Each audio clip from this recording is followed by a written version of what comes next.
Hey everybody, this is Dan Nichols, the lead tactical advisor here at DoDeals.com and the author of Getting Unstuck and a licensed real estate broker here in the state of Michigan and also a real estate investor as well, just to give you a little bit of who I am. But let's not talk about that because who we have on the line now is Jamel Gibbs. Jamel is a young entrepreneur. He's just 30 years old, which I didn't know that. I've talked to him before, and I would have sworn he was easily in his 40s at that point. He just had that a little more depth to his voice than a lot of 30-year-olds that I've talked to in my life. But that's not to say that 30-year-olds can't be brilliant because we know Jamel is. He's got over 10 years of real estate experience. He's been successfully investing in real estate and training others on how to take advantage of the current real estate market while investing with no money, no credit, and no previous experience. In fact, what I really like about Jamel is, and you know, I don't know all the guests that I have on here at DoDeals.com's webinars. I don't know them all, but I've gotten to know Jamel a little bit through a community I'm a part of online, and he's been just an extremely helpful guy. He walked me through some website issues that I had. I was working on this special WordPress theme, and he had mastered that apparently. It just seems like whatever he does 110%. And he really gave with his heart and walked me through some issues I was having, just some total frustration. So I got to know him a little bit there, and then I was poking around some of his videos. And what I like about Jamel, I think he totally gets it at the level of, to get unstuck, you got to get your head straight. And that's why he's a mentor for other real estate investors, helping them to achieve their goals in real estate. He's the owner of Mill Street Properties, LLC, and the REI Education Academy. And he, as well as his other students, are currently using his strategies to invest in real estate all over the United States. And I know this to be true. And one of the things that's big about Jamel is he just wants to tell the truth. So anyway, his How to Flip for Profit systems already help students make thousands of dollars using a simple system. And I'm just glad to have Jamel on the line. Jamel, welcome. Hey, man. How you doing? Good, good. How about you? Great. I'm doing great, man. I want to thank you for having me. And I want to thank everyone that's on the call for listening as well. I'm excited to be on this call. We're excited to have you. So what we're going to do on today's call is I'm going to show you how to make $3K in the next 30 days flipping houses like pancakes, right? We all know that pancakes get flipped, and so does houses. So I'm going to give you a step-by-step game plan on wholesaling houses in the next 30 days or less. Okay, it's going to be a real simple step-by-step game plan. So be sure to take notes. Be sure to grab a pen and a piece of paper right now, and we're going to go ahead and get this party started. Yeah, ready to rock and roll, Dan? Yeah, we can hear the cheers. Yep. Sounds good. So just a little bit about me, just so you can get to know me a little bit better. I grew up in Red Hook Projects in Brooklyn, New York. By the time I was 18 years old, I actually was offered a spot trading currency.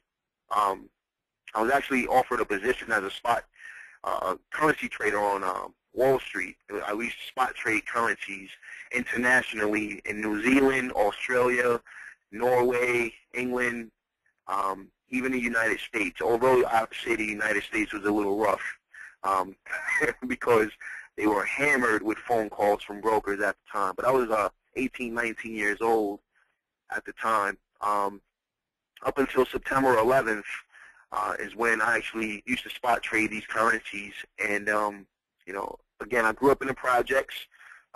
We grew up on food stamps. We didn't have any money.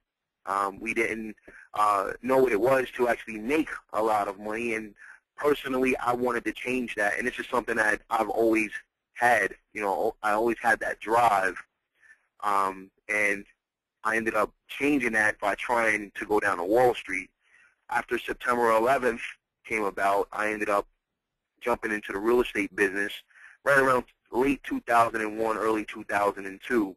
I became a real estate agent, and shortly after, a broker. After I became a broker, I looked into real estate investing as a form of income. This was right around late 2002, and I've been investing in real estate ever since. You know, we're talking 9 years, 10 years now. I've also been involved in mortgages. I'm a mortgage veteran. I've bought and sold dozens of houses, been involved in millions of dollars in transactions. And like Dan said, I have students all across America and other parts of the world for that matter as well.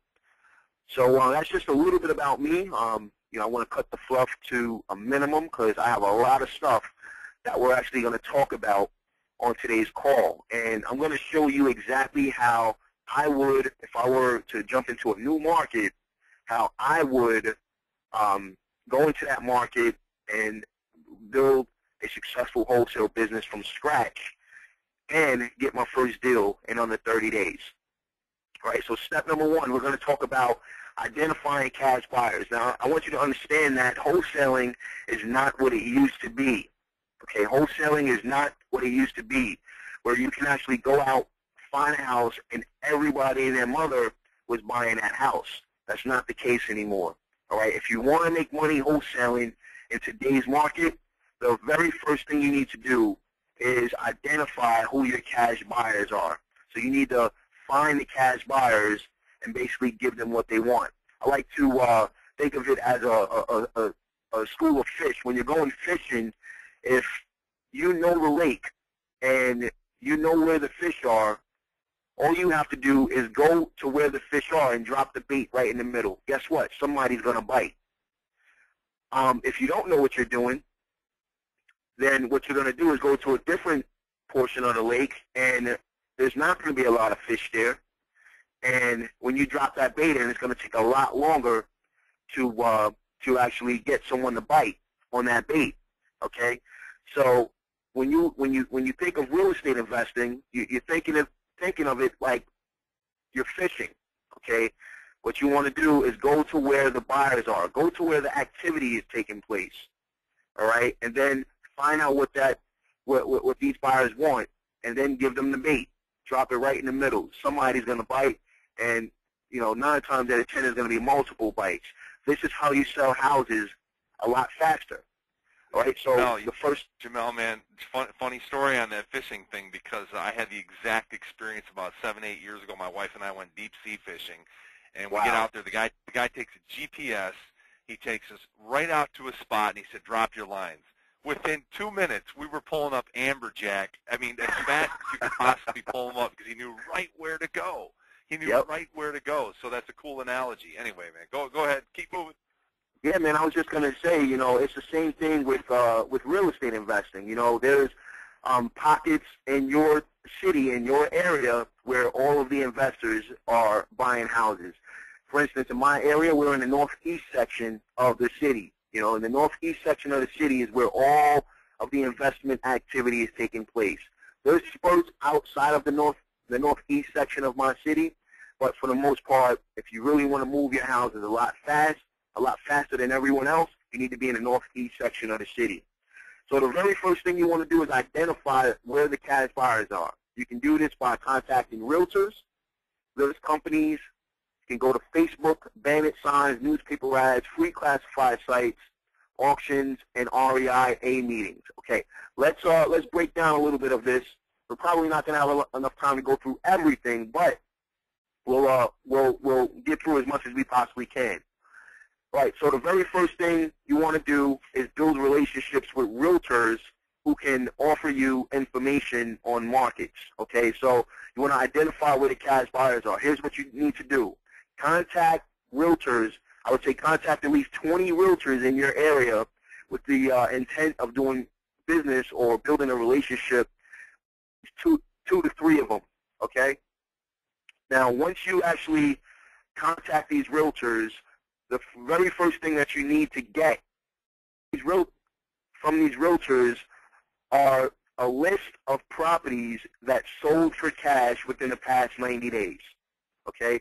And if the realtor asks you why you need this information, here's what you're going to tell them. Look, I want to build a relationship with you, but I want to make this relationship as effective as possible, okay? So in order for us to be able to move the line a little bit faster, what I need to do is do a little bit of market research so that I can know where the activity is taking place in this market And then it'll make your job much easier moving forward because I will know where I need to be looking for houses. And keep in mind, you're actually going to go back to this realtor for properties as well, okay? So you want to let the realtor know that you want to make their life easier. It's not what you can do for yourself, it's what you can do for other people. Remember, real estate is a relationship business. So you want to build on relationships, and you want to treat people as you want to be treated, okay? So by you telling the realtor that you're doing something for them, they're going to let their guards down, and they're going to want to do some business with you and basically give you what you want, okay? So go to contact 20 realtors in the area. Contact more than 20 realtors. I'm just giving you an easy number to start off with, all right? Contact as many realtors as humanly possible this week, okay? And once you actually contact these realtors, you'll run into one or two of them that's willing to send you that list of cash buyers or that list of properties that sold for cash within the past 90 days. Another way to get this list is by buying them. You know, it'll cost you a little bit of money, okay? You can buy these leads through list companies like you can go to yellowletterscomplete.com. Ask for Zach. Tell him that Jamel sent you because he's going to give you a discount. Okay, you can go to realquest.com, which is the same thing as ListSource. You know, there's multiple different companies that you can contact in order to buy these leads. Now, there's a difference between a realtor sending you a list of properties that sold for cash and a list company that's going to provide a list for you. Here's the deal. When you contact the list companies, here's what you need to do. You need to have them pull a list of absentee owners that recently bought a property. We're talking within the past 6 to 12 months. Make sure that these are absentee property owners, and make sure that they have no mortgage on the property or a very small mortgage on the property. All right, so what's this telling you? This is telling you that someone actually purchased the property. They don't have a mortgage, which probably means they purchased this house for cash, and they don't live in a property, which is telling you that they're an investor. Okay, so there's a difference, like I said, between a realtor sending you leads and a list company providing leads for you. Okay, so you want to keep that in mind. You can also pick up buyers on Facebook. You know, you can target on Facebook. You can actually target your specific area and build up a small group of investors in your area. Bandit signs. You can drive around town and gather all of the We Buy Houses bandit signs. Here's what I recommend you do. Get a map of your city. Okay, get a map of your city, pinpoint where your investment area is, highlight it, and then what you want to do is drive every single street. Pick 5 to 10 streets a day. It'll take you an hour to drive 5 streets, and scribble the street off. As you drive these streets, you're looking for We Buy Houses bandit signs, and you're looking for you're going to be driving for dollars as well. We're going to talk about that a little later on in the call. But call the We Buy Houses bandit signs and build relationships with those buyers as well. I'm going to tell you there's 4 questions that you need to find out when you're actually talking to these cash buyers. I'm going to tell you what those are in just a minute. You can also call We Buy Houses newspaper ads, Craigslist ads, back page ads. You know, investors are all over the place advertising. Here's one of my favorites, well, 2 of my favorites. You can go down to the auction, sit all the way in the back, and observe who's raising their hand bidding on properties. Guess what, guys? These are cash buyers. In order to bid at the auction, you need to have cash. So you definitely want to go to the next auction, or if you have a weekly auction, go down to the auction and build relationships with these investors. Just sit all the way in the back when the auction starts and observe who's actually bidding on properties. Another thing, like I said, is one of my favorites. Join your local real estate investment association. I can't tell you the value of doing this. This is so powerful because this is where 90% of the investors in your area are going to meet. So this allows you to build a relationship with these investors over time, and eventually you'll start to know who's doing what, who's the big dogs, who's actually buying for cash, who's the landlords, who's the private money guys in the area. You'll learn all of this by building relationships with people in the REIA meetings.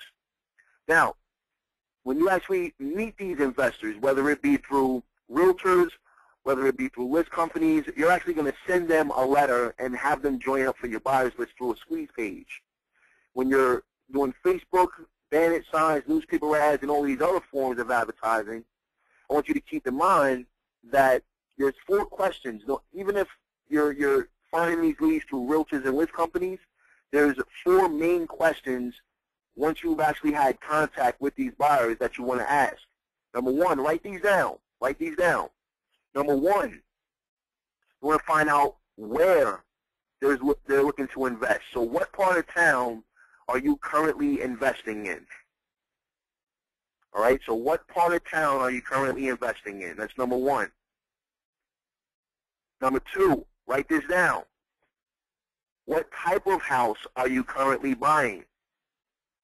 So is it a 3-bedroom, 2-bath? Is it a ranch? Is it a duplex? Is it a multi-unit? What type of property are you currently buying?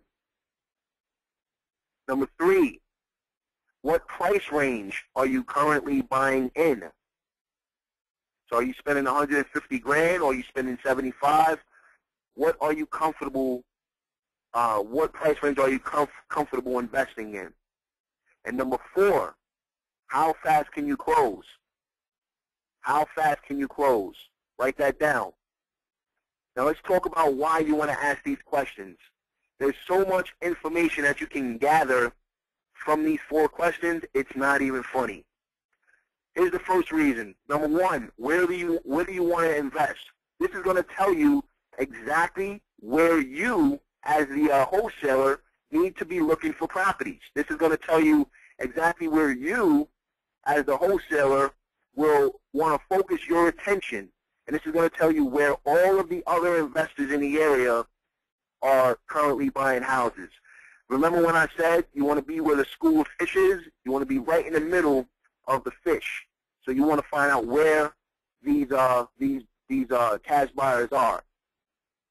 Number 2, what type of house are you currently buying? This is going to tell you what type of bait they like, and you need to go and provide that bait to them. Certain fish like meat, certain fish like worms. So what type of house are you currently buying? This is going to tell you what you need to be. What screen are you on right now? You still got step 1 up there? Yeah, still on step 1. Okay, good. Thank you. Yeah, this is going to tell you where you actually need to. It's going to tell you what type of bait you actually need to provide for them. Okay, what type of house are you currently buying? It's going to tell you what you need to focus on as a wholesaler. Number 3, what price range? So, if you have an investor that's, focusing on $150,000 houses that they want to pick up for $80,000 or $100,000, you're not going to give them a $500,000 house. So this is going to tell you what price range you need to be marketing in. Okay? And then number 4, how fast can you close? This is the key question right here. It's going to tell you if they're a real cash buyer or not. They tell you, for instance, I got several buyers on my buyers list that they can close the next day from the time they actually see the property. Those are real cash buyers. If they have to wait 60 days to get a mortgage, those are not the buyers that you want to work with. You want to work with people who have real deal, hardcore, smelly cash in their pocket, and they can close as fast as possible. Okay? So those are the buyers that you want to deal with, and those are the 4 questions that you need to ask. So now you understand how to actually find the buyers. You understand how to draw out the information from them. You understand what to ask them in order to find out if they're a real deal cash buyer or not. And we're going to talk about that again in just a minute. But there's 2 different methods of advertising. I want you to keep this in mind when you're actually advertising. You have a broad way of advertising, which is less effective, and then you have the narrow way of advertising, which is very effective. Okay? An example of broad advertising would be the Facebook strategy, banner signs, newspaper ads, and free classified site ads. The reason why these are broad methods of advertising or marketing or approaching cash buyers is because you don't know what you're actually getting. Okay, you're contacting everybody, and they can just be lookers. You know, they can be tire kickers, and you don't know that. The way to eliminate that, and I'm not saying that these aren't effective. These are effective ways of finding cash buyers, and you should definitely be implementing these into your business. But just starting out, if you want to be as effective as possible, then you need to focus on pulling that list from the realtors that I told you about, focusing on list companies and going down to auctions and REI clubs. This is how you actually find out who the real buyers are. Number one, if you go through the auctions, you're actually physically seeing people bid on their properties. This is telling you that they have cash, or they know somebody with some cash. Okay. Number two, list companies. You know, you're actually buying the leads, and you know, you're narrowing it down to what you're actually looking for, and you have proof on a spreadsheet that these people actually bought a property for cash. And the same thing with the realtors. These are people who've actually purchased properties on the MLS for cash within, you know, a 3-month period from the time you're actually looking for it. So this is a very effective and narrow way. You're narrowing down to find these cash buyers as fast as possible. And like I said, the 4 main questions, write these down. This is step number 2. Write these down. The 4 main questions that you're actually going to focus on is what type of property, what area or zip code are you currently investing in. Zip code is huge when you're actually looking for absentee owners through list companies because they like to have the zip codes.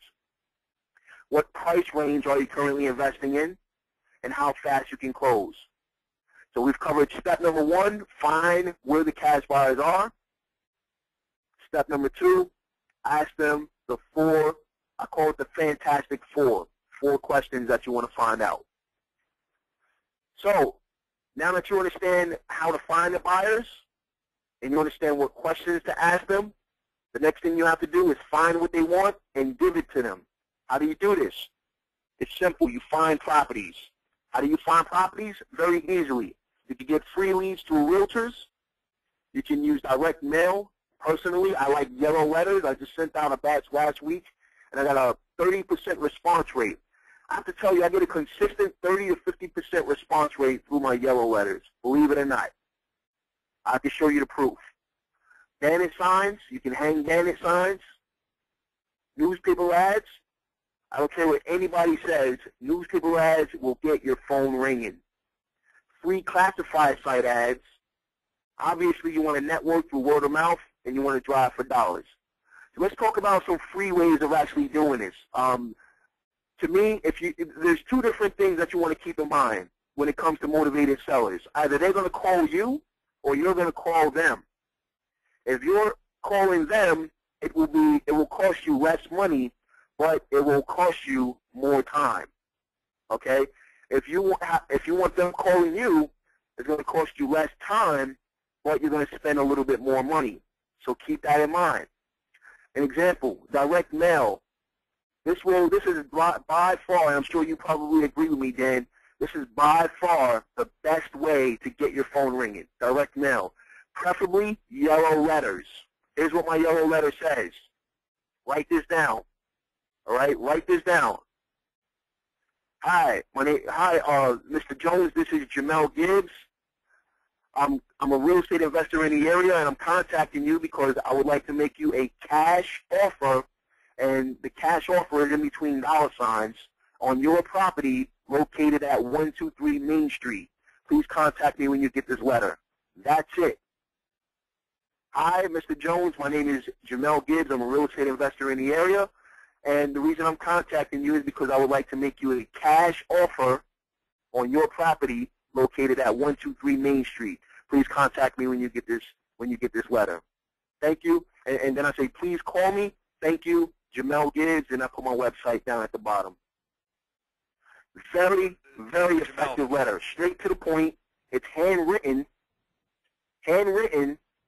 so it's personalized. Okay, I don't actually write the letters myself. I actually pay someone to do it. But at the end of the day, they don't know my handwriting, and it's a personalized letter to them. Okay, you want to write it on yellow loose leaf paper and take a red pen and write it in red ink. This is the most effective letter available, hands down. I can't stress that enough. Your phone will be ringing off the hook. Okay, it does cost a little bit of money.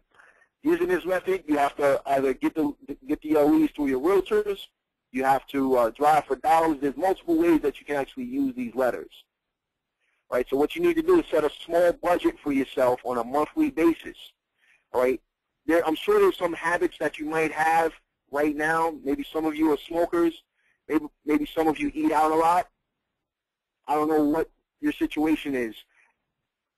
Sacrifice something right now so that you can have more of it later if you wanted to. And I'm not encouraging anybody to smoke. But you want to set a small budget for yourself. You know, figure out how much you can actually take out of each paycheck right now to actually put into your business, even if it's $50. $50 4 times a month, guess what? That's $200 you can actually use towards direct mail and start growing your business. Before you know it, you'll be spending $500 a month, then $1,000, then $5,000, then $10,000. This is how it happened for me. I started off at 21 years old with $250 to my name. Okay? So before you know it, your direct mail is going to spiral out of control, and you're going to have more phone calls than you know what to do with. This is going to allow your business to grow. The more leads you got coming in, the more sellers you speak to, the more offers you make, the more money you make. That's it. All right? Another very effective way on the inexpensive side of doing business is banner signs. Okay, this is how you find leads. So we went over realtors, we went over direct mail. Realtor leads are free. You just have to know how to work with the realtor. Direct mail, you know, I can't tell you, this is the most effective way to get the phone ringing and get leads coming in, you know, as soon as possible that there is. Sorry that just popped up on my screen. But banner signs, another very effective way of, you know, very inexpensive way as well to get the phone ringing. Okay.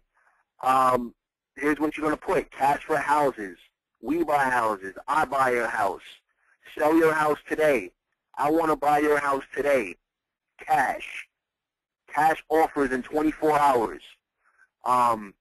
Sell your house today. Here's a very effective sign that actually use cash for houses, cash offers in 24 hours or less, and then I got my phone number real big at the bottom. You want to do the same thing. Here's the trick with banner signs. You don't want to use your personal cell phone number. You don't want to use your personal telephone number. You want to be untraceable. So you need to go to Walmart or go to, you know, some other spot that offer prepaid phones and get a $10 cell phone. It's actually like $20, and you need to get the cheapest plan that they have. So you'll spend $30, $40 on a cell phone. Okay? Get a prepaid phone. You're untraceable. That's why they're called bandit signs. And the reason why you want to do this is because 9 times out of 10, the municipality in your area, they're not going to like the fact that you're hanging bandit signs up on the poles everywhere. And they're going to start tearing them down. Yes, they will get ripped down. You heard me say that right. A lot of people won't tell you that, but I'm here to tell you the truth. They will get ripped down. So the best thing is to put the... Hey, man, just a little hint on the bandit signs. If you don't want them ripped down, you know, take a step ladder. Yeah. And then put them up you as put high them as up possible. in a, yeah, because I mean, I'm 6'4", so I've got I'm about 8 feet when I'm stretched out, so I had a little advantage in that, but I'd take like a drywall bucket and I'd stand on it and bam, bam, I'd put the sign up, and then, I mean, all of a sudden now you weren't getting the kids on their way home from high school knocking them off with their lunch bags, you know what I mean, so, backpacks.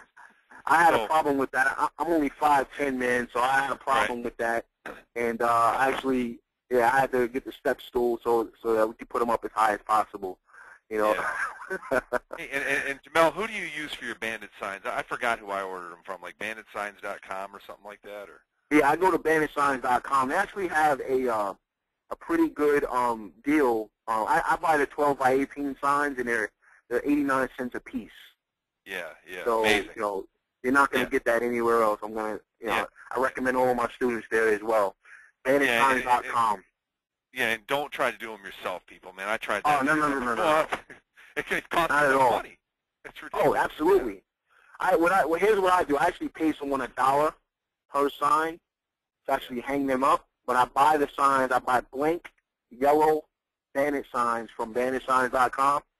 Yes. I'll have someone handwrite them for me with a fat Sharpie with the magic marker, the fattest one that they have. You can find them at Walmart or any arts and crafts shop. Make sure it's a permanent marker, okay, and handwrite the signs. This is how you get the phone ringing. And have someone hang them for $1 per sign. In the beginning, you might handwrite them. Yep. Wow, man, I never did that. You just notice a better response on handwritten versus having them just done? People want to deal with real people. They don't want to deal with businesses nowadays. So, you want to kind of put yourself, ugly marketing. It works, man. Ugly marketing. And that's why you want to handwrite the letters as well. You want to handwrite the signs. You just get a much better response rate.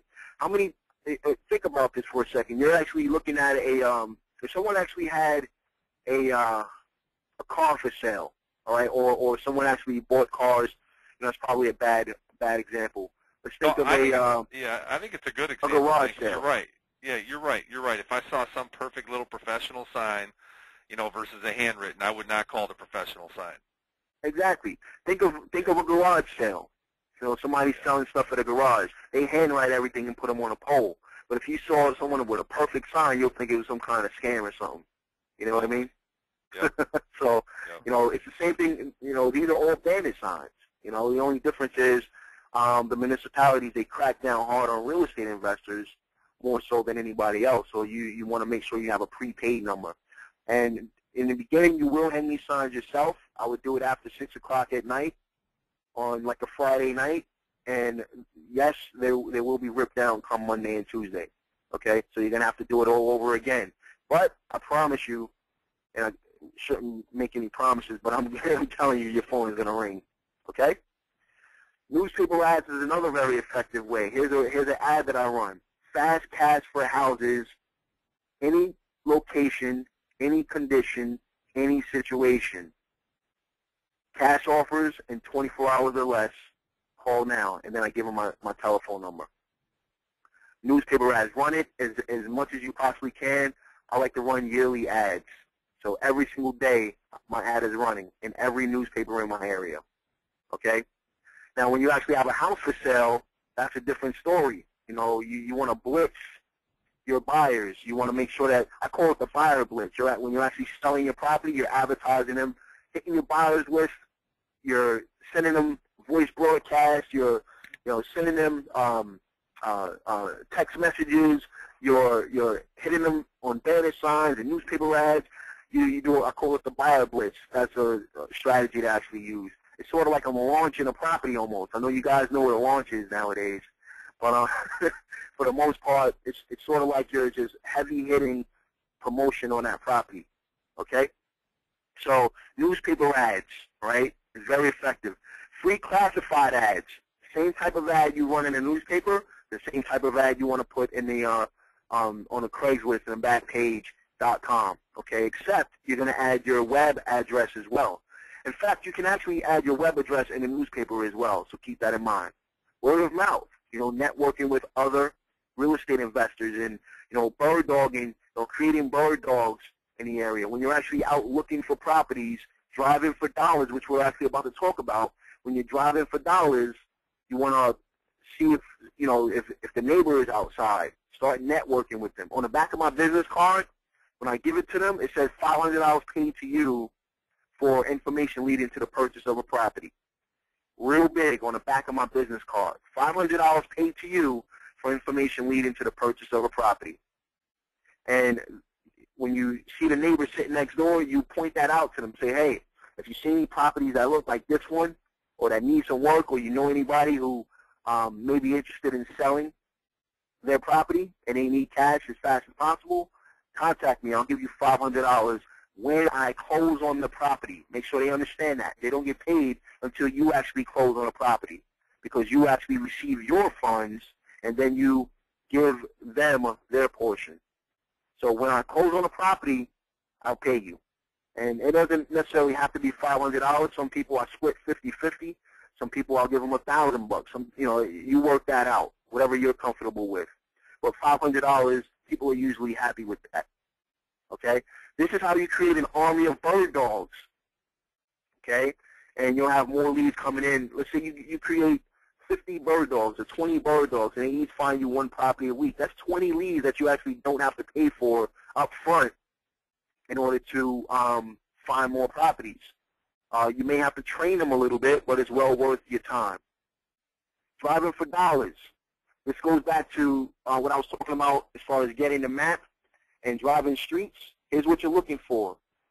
Properties that are vacant, properties that have yellow and pink slips on them, properties that have tall grass, paint chipping around the windows, properties that give evidence that no one lives there or it needs work. These are the type of houses, the eyesore properties in the area. So you're driving middle-income areas. Everyone is keeping up their properties, but then you have this one property in the area that's the ugly house.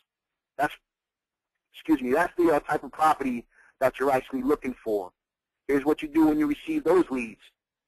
Take down the property address, go back home to your office or to your laptop, wherever your computer is, go to netaronline.com. Write that down, netaronline.com. This is a public records website, sort of like a directory for public records websites. And what you want to do is find the tax assessor's website in your area. Find the tax assessor's website in your area, cross-reference the property on that site, find out who the new owner is, and send them a yellow letter, the same yellow letter I just went over before. All right, so keep that in mind. That's how you find properties. Now, just like with finding cash buyers, when it comes to finding properties, you have broad and you have narrow ways of finding sellers. Broad ways are bandit signs, newspaper ads, free classified sites through the neighbors and other investors. You don't know what you're getting when you're using these strategies. If you want to narrow it down so you know exactly what you're targeting, use list companies, realtors, and you can even find leads down at the courthouse, like probates, code violations. You can go to the fire department and have them send you a list of the properties that recently had fires. You know exactly what you're getting when you target these types of lists. Okay. So let's just say step number 1, you found the cash buyer. Step 2, you found out what they wanted. Step 3, you find the property. Step 4 is to sign an option contract. Now, if you're in Texas or some other states, you might have to use a standard real estate contract. Personally, I like to take options on properties, but you have to know your state laws, okay? Standard real estate purchase contracts are just as good as option contracts. Just keep that in mind. You can use either an option contract or a standard real estate investment contract or real estate purchase contract. Okay, keep that in mind. I just put option contract just for this presentation. All right, so you sign the property up with the seller. You give the seller $10. Keep in mind, whenever someone is talking about no money down, that doesn't necessarily mean that you don't have to put money down. In order to tie a property up, legally, you have to put something of value down on that property in order for the contract to be valid. So I offer anywhere between $1 and $10. When I sign a contract, I don't even give the owner a chance to say anything. I just basically say, hey, here's a copy of the contract. Here's $10 just to tie the property up. I'll come up with the rest of the cash at closing. Okay? Once you actually get your contract signed by the seller, the next thing you need to do is assign your contract. So you need to market your property to your cash buyers. Now, let me give you a little tip. Here's how I sell properties within 2 hours. What I do is, as soon as I get the lead on a property, I'm actually making a soft offer over the phone. So before I even see the property, I'm making my offer contingent upon me seeing the property. I just bought a house the other day for 10 grand like that. We're talking, I believe it was, the owner called me Saturday. He was playing phone tag over the weekend. I actually spoke to the seller myself, okay? And on Monday, I tied the property up for 10 grand. I haven't even seen the property yet. I don't need to see the property. I have a buyer for it already. And the reason why I have a buyer for it already is because as soon as I tied the property up, I contacted my buyers list. I didn't give them the property address, but I told them the vicinity that the property was in. I told them what block it was on. And they immediately said, I'll take it. So you kind of want to you want to spoon feed your buyers a little bit. As soon as you find the property, here's how you tell if that property is going to sell. Send it out to your buyers list and see if anybody bites. So send an email to your buyers list. Don't give them the exact property address, but give them the vicinity that the property is in and see if anybody bites. If you get bites on that property, you need to tie it up as fast as possible, because then you know you have a cash buyer. If you put down $10, I'm sorry? No, sorry. So on the other hand, though, because I've never done this strategy. I'm familiar with it, just never done it. So in essence, though, if you don't get bites, though, at that point, do you just like say, okay, I'm not going to exercise my right on the option? Not necessarily, because sometimes people are just not interested in it, but it's probably not a hot enough property, or you just need to continue building your buyers list.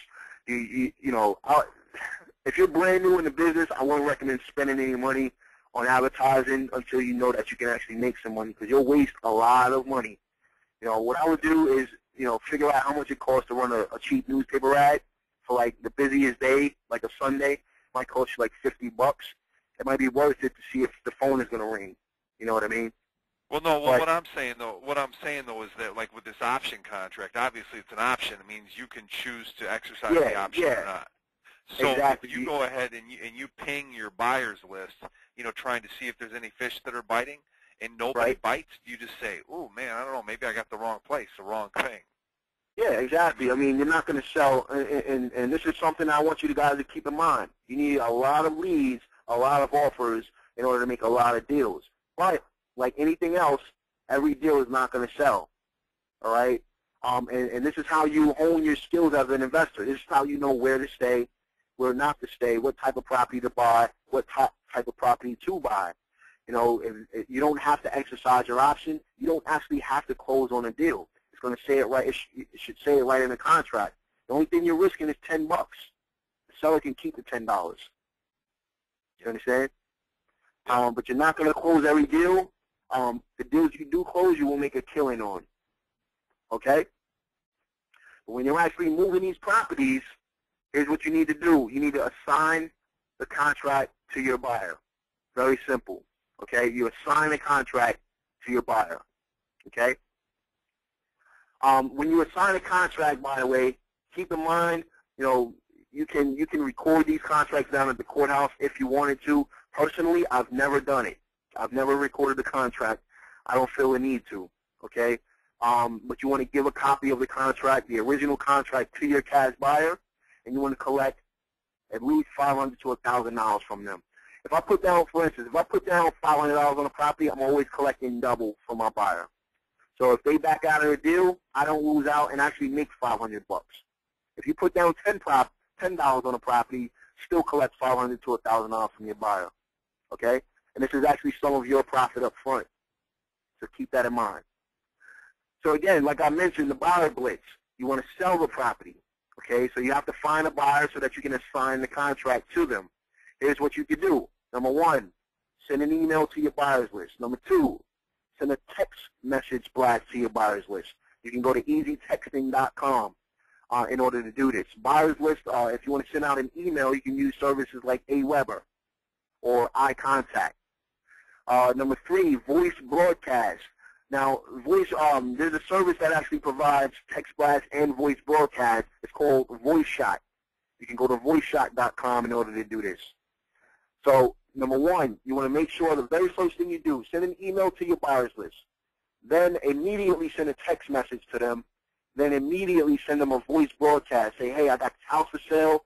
Call me back. Here's the information. Or go to this website, or, you know, whatever the message is going to say.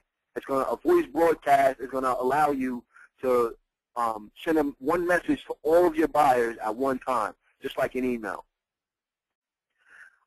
Then once you actually do that, you want to hang bandit signs within a 3 to 5 block radius of the house. So north, east, south, and west. You want to make sure you hang bandit signs within a 3 to 5 block radius of the house. Just giving some brief information on the property. House for sale, investor special, house for sale, 3-bedroom, 2-bath, needs work, serious inquiries only, contact us, and then give them your telephone number. Handwrite the sign. You also want to place ads in Craigslist and Backpage and in the newspaper as well. And you want to place a banner sign on the house. And when you're actually selling the house, keep in mind, when you're hanging banner signs, use the prepaid phone. But when you're actually looking at the property, okay, when you're actually hanging a banner sign on the property or a for sale sign on the property, don't use the same number as the numbers that's on the banner signs, because you don't want anything tracking back to you. Okay, you don't want the municipality tracing back to you.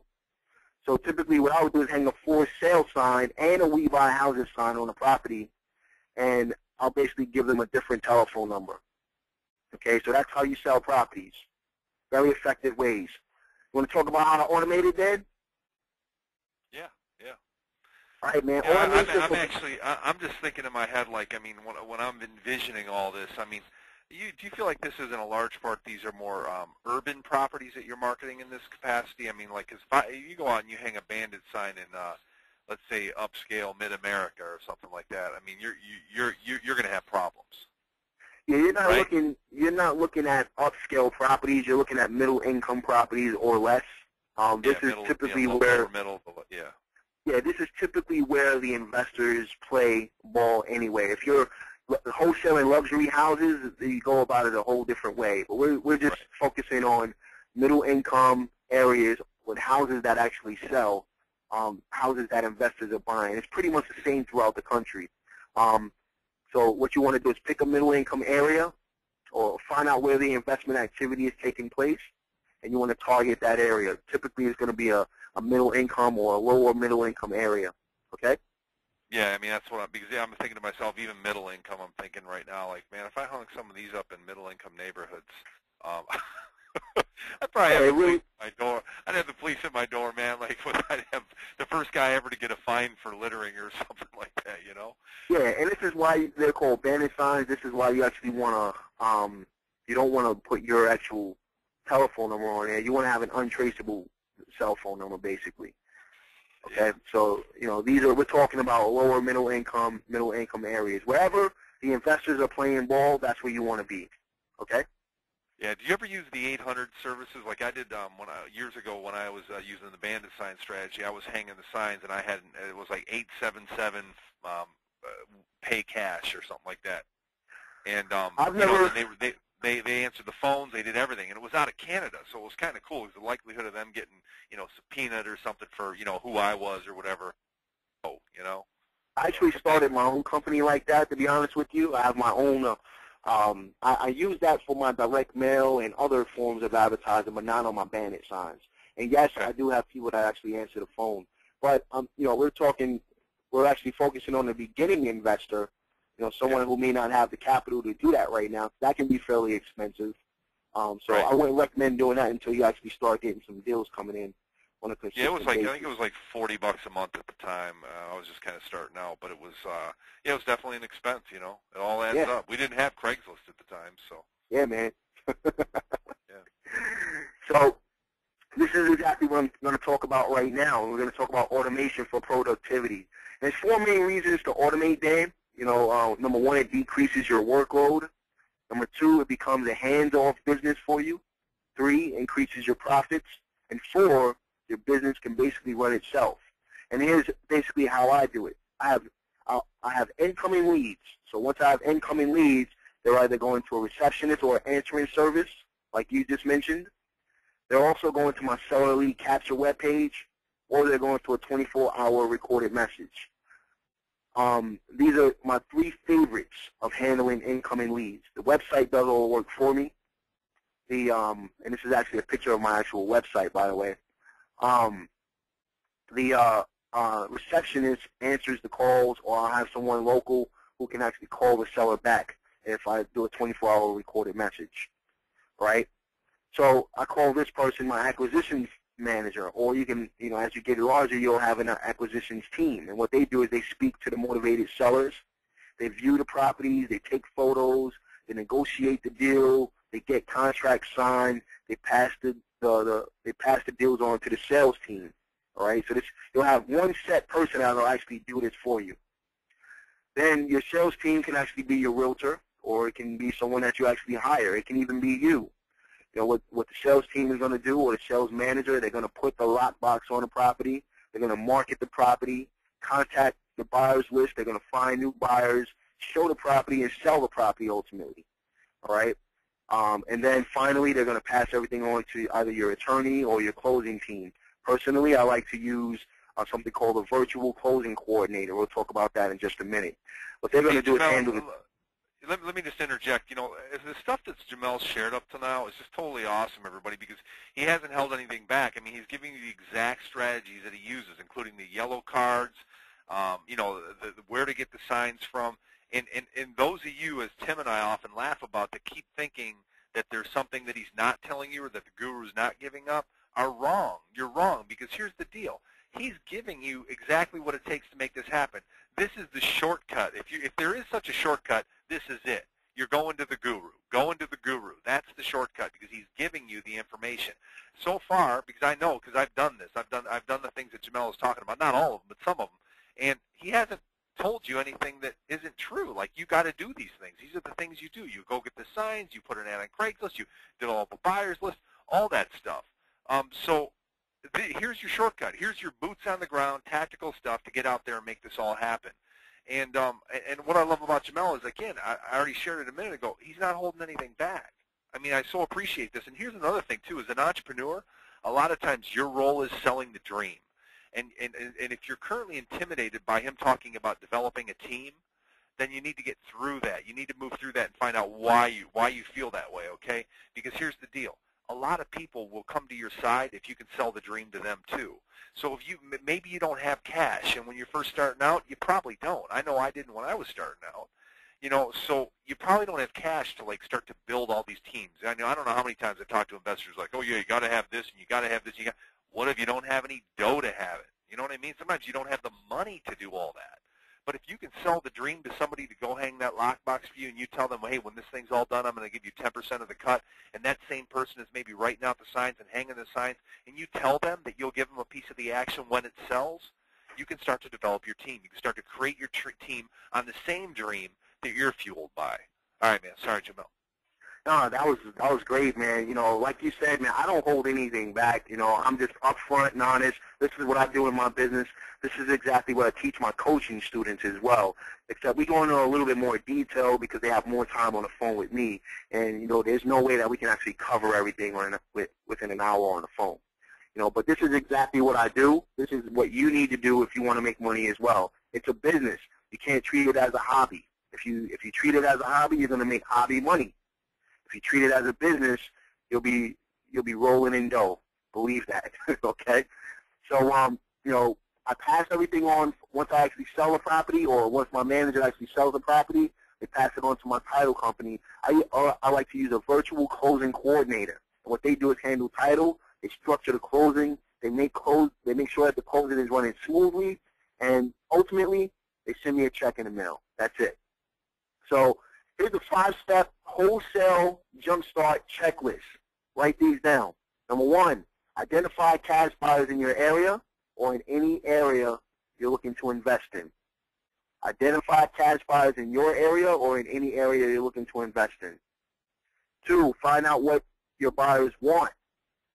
Just like with the fish. You want to go to where the fish are, find out what type of bait they're going to take. Number 3, find the properties that the buyers want in their ideal area. This is the bait that they actually want. So you're going to drop, what type of bait are you going to drop in the middle of these buyers? 4, sign the properties up. 5, introduce the property to your buyer and make money.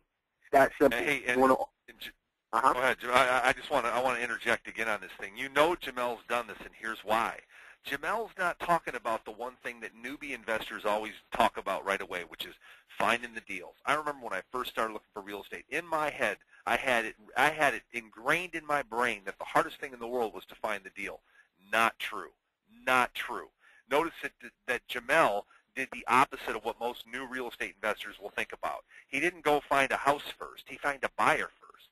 Right. Find the buyer first. That's the critical piece that the newbies continue not to see. You got to find the buyers first, and then a lot of you think that's putting the cart before the horse, but it's not. In the real estate investor game, you find the buyer first, then go find the properties, because the properties are out there, especially in this market. I mean, they are out there. The deals are out there. It's getting all over the place. Yeah, it's getting rid of the properties. That's the part that you need to be careful with. That's the part that's most important of all, is being able to move the property once you get it, because that's where your money comes from. Exactly. Exactly. You hit the nail right on the head, Dad. I appreciate you bringing that up, man. So, you know, and at the end of the day, I started off, I made a lot of mistakes. I never actually had a mentor myself, which was a mistake, until I actually made a little bit of money. And when I first got that mentor, we'll talk about that, but when I first got my mentor, this is when things actually came clear to me. I had a mentor now for 8 years, and, it's a beautiful thing. And I still have a mentor. No one knows everything. Even me, I've done many transactions. I still learn on a daily basis. I still try to educate myself and continue learning. Once you stop learning, that's it. Your business starts to go. So you need to continue to learn. So by you investing, you guys listening right now, investing into your education is so important. Even when you've actually made $1 million, even when you've made $10 million, you ask Dan or you ask Tim or you ask anybody else who have achieved great things in their life, they'll tell you, they're still continuing to educate themselves. This is why real estate agents have continuing education every couple of years. Education, I have a saying, it's education and abundance with action equals wealth. The more you educate yourself and you act upon that education, you take action, it can do nothing but bring good things for you. So keep that in mind. So let's talk about the 4-step automation jumpstart checklist. Write these down. Number 1, automate incoming calls and website leads. We just talked about that a few minutes ago. Then what you want to do is use an acquisitions manager in order to do this. Use a sales manager in order to sell a property. And then, like I said, I like to use a virtual closing coordinator or a virtual closing agent or a title company in order to do all my deals for me. And I sit back. Guess what? I get to sit on the beach. I get to spend all my time with my family. I get to collect a check. And that's exactly what you want to do. So that's pretty much it, man. That's all you really need to know in order to get started, hit the ground running, wholesaling houses within the next 30 days or less. One thing that I would recommend you do right now is write down 5 goals, or write down what you want out of life. If you want a big house, how does it feel? How many square feet is this house? How many bedrooms? How many bathrooms? If a house is something that you don't want, if you want a brand new car, let's say you want a Mercedes-Benz or you want a Lamborghini, how does it feel to actually sit in that car, drive that car? What does the car smell like? What color is the car? What color is the interior? How does it feel sitting in the driver's seat with your hands on the steering wheel? Where will you drive that car?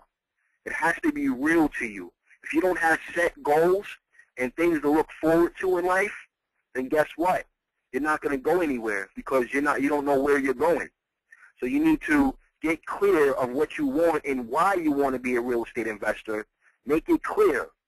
Understand, I was just talking to a coaching student the other day. He said that he wanted a Phantom.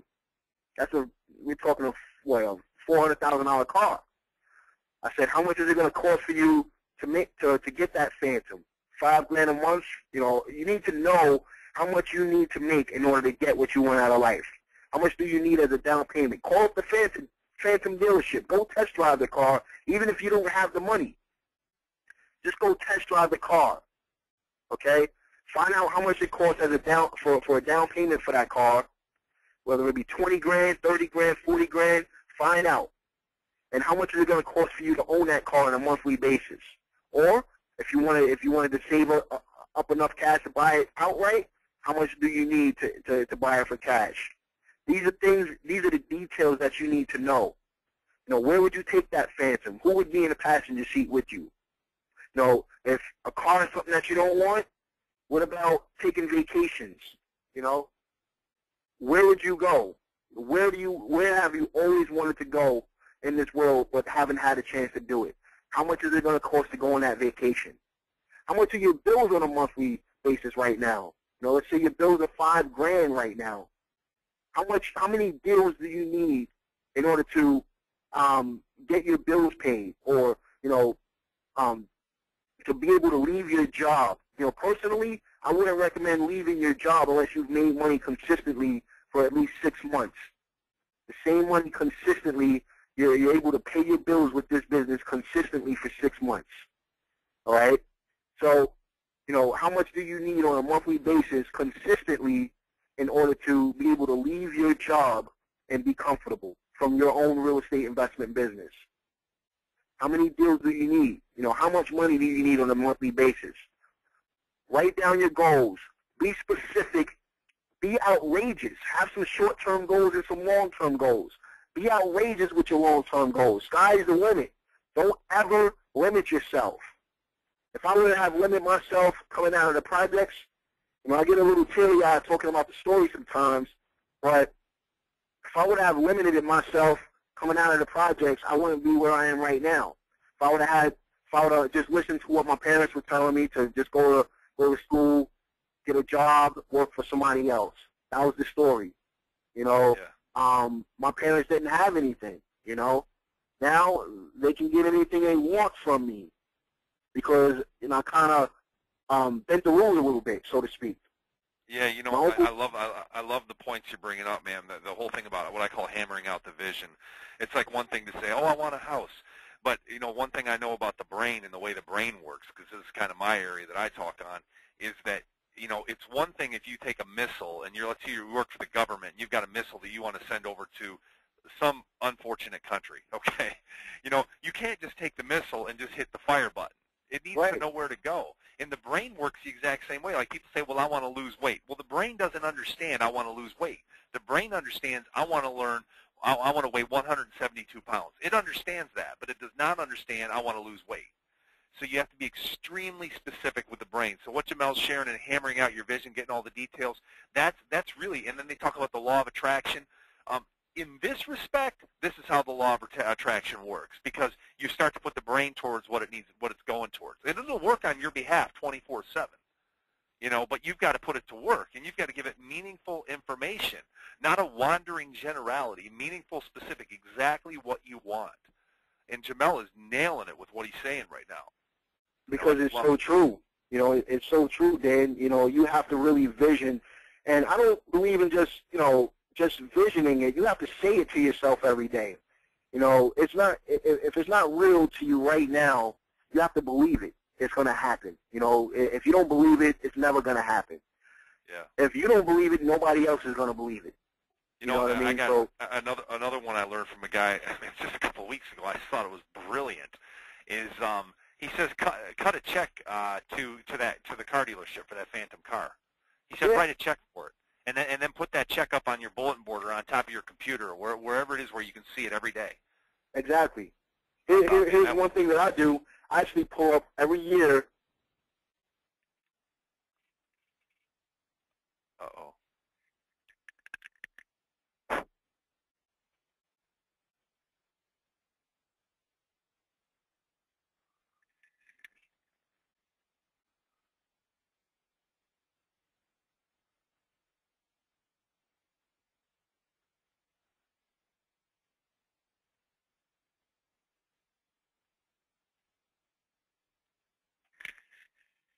Hey, everybody. Right now I can't hear Jamel.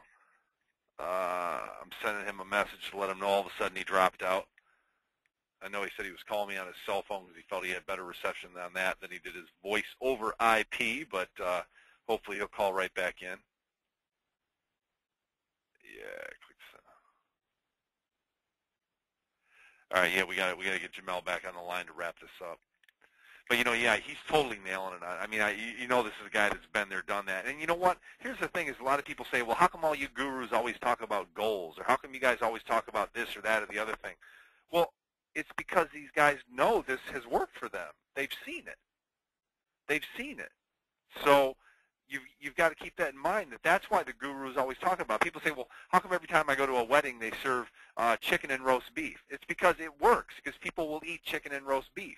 Go ahead and put some rare exotic shellfish out on the table and see if, how many people eat it. Yeah, a few might, but they know that everybody's going to eat the chicken and roast beef. So, again, this is kind of, I think I went on a little tangent there, but maybe a bad analogy, but that's what I'm talking about is that with the goal setting thing, it's the reason you keep hearing it is because these guys have seen it work in their lives, and these women and men have seen it work in their lives. So hopefully we get Jamel back on the line. Come on, man. I'll tell you what, since we don't have him back on the line right now, I'm going to have, we'll make sure that, hang on a second, everybody. I just want to make sure I got the right, yeah, if you want to visit Jamel's website, it's reieducationacademy.com, reieducationacademy.com, and also Jamel Gibbs, that's JAMELGIBBS.com. So JamelGibbs.com or reieducationacademy.com. And to kind of tail off on that, again, this is Dan Nichols with the Do Deals Academy. A faculty member here. I work on helping you guys get your boots on the ground to actually get you out there and doing deals, and that's why we got people like Jamel on the line to help us with that. And at this point, we're just going to go ahead and close down. I don't know if we're going to end up re-editing this little piece or not, but I know that Jamel was near the end of this thing and helping you to jumpstart your business. So thanks again. And again, this is Dan Nichols, author of Getting Unstuck. Hey, Jamel, you're back on? Yeah, sorry about that. My cell phone actually died. I was talking on my cell phone. Sorry about that, man. All right. I just gave out your web address and some things. I was like, all right, well, I'm just going to close it out. But go ahead and finish up, man. No, I was basically saying, it just has to be real to you. Write out your goals. Be, specific with your goals. And one thing that I tell my coaching students to do is I tell them to look at their goals every night before they go to bed and every morning as soon as they wake up. You have to do these things because by you reading these goals out loud, it'll just be that much more real to you. And as you accomplish your goals, you cross them off the list. I actually number my goals. I don't know if you've heard that, but I actually number my goals. And then so I kind of call it a to-do list. So it'll be, let's say, numbers 1 through 10. This is what I need to accomplish. This is how I'm going to accomplish it. And this is how much time I actually have to accomplish it. You want to give yourself a deadline. That is so stinking important, Dan. I can't fathom doing business without setting deadlines. Give yourself a deadline because you're going to mentally push yourself and then start to physically push yourself in order to get things done. All right? Like Dan says, get unstuck. All right? So you have to write these goals down, give yourself a deadline, number them, and as you accomplish them, cross them off your list. And like I said, education and abundance with action equals wealth. Take massive action, you will get results. And that's pretty much it, man. All right, cool. Hey, I'd like to share with everybody, with Jamel, I've got JamelGibbs.com, JamelGibbs.com, and then he also has REI, that's for real estate investors, REIEducationAcademy.com. That's right. You can also check out, if you just wanted some basic information, I would go to JamelGibbs.com. Like Dan said, REI Education Academy. But if we had to give them one set site, it would be JamelGibbs.com. That's my blog. Or you can go to HowToFlipForProfits.com. That's HowToFlipForProfits.com. Okay? Yeah. Great, man. Great. Hey, and Jamel, it was awesome having you on. This is our goal here with DoDeals.com is to have content on that's actionable that you guys can go ahead and actually take action on. And like I said earlier, as I was trying to close out, again, this is Dan Nichols, author of Getting Unstuck at tdannichols.com. That's for Thomas, tdannichols.com. And let's have a virtual round of applause for Jamel Gibbs at jamelgibbs.com. Thanks so much, man. I appreciate it. All right, man. It was good to have you on, Jamel. Thanks a lot, and we will talk again, I'm sure. I'm going to stop recording now. Thank you. Absolutely.